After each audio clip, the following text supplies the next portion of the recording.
New data from the National Oceanic and Atmospheric Administration, or NOAA, has scientists ringing alarm bells about the health of the world's oceans.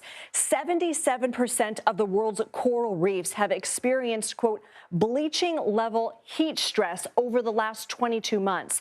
Now, bleaching happens when hotter ocean temperatures cause corals to expel the algae living within them, and this makes corals much more vulnerable to illness and disease. And as you can see, it causes a really stark physical change too, making them lose their vibrant colors. And although coral can survive if it bleaches, the effects can be devastating. During the last two bleaching events, 14% of the world's coral reefs died.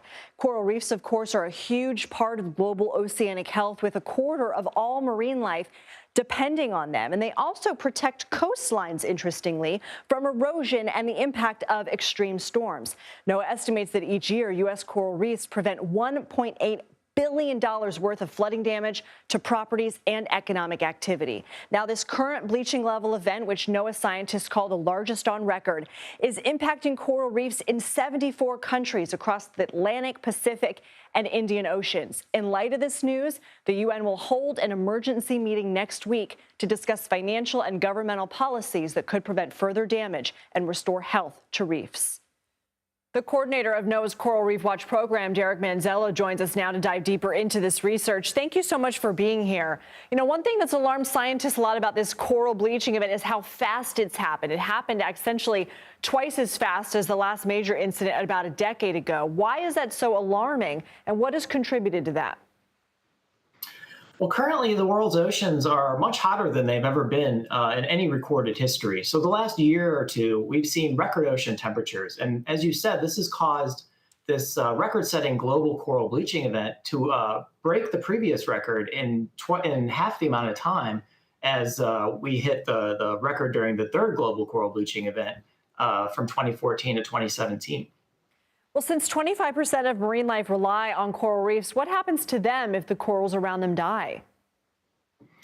Well, unfortunately, corals are the ecosystem engineers. So a good analogy would be trees in an old growth forest. So they're really responsible for the entire habitat that 25% or 1 in 4 of every living thing in the ocean is depending on. So if corals die enough and you have erosion of the reef structure, then essentially you're losing that habitat, and this could cause a loss in that biodiversity. What are some policies that governments could implement to help restore coral reefs?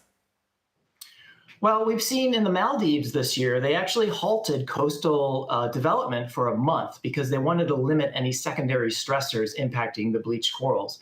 Additionally, in Thailand, in Phuket, they limited certain areas to tourists because they didn't want, any secondary stressors impacting the corals there. So there can be some direct things that are done, but unfortunately, this problem is only going to keep getting worse and worse until we curtail carbon dioxide emissions at the global scale. So that's essentially preventing further damage. Is there anything that we can do to bring coral reefs back to life? Absolutely. So NOAA has invested a lot in cutting-edge restoration techniques, and this includes things like assisted evolution. And assisted evolution simply means identifying coral species or individuals that are able to withstand higher temperatures and understand the genetics underlying why that happens. And that way, we can potentially breed corals for the future that are more able to withstand these high temperatures. Derek Manzello, thank you for joining us on an important topic. My pleasure. Thank you.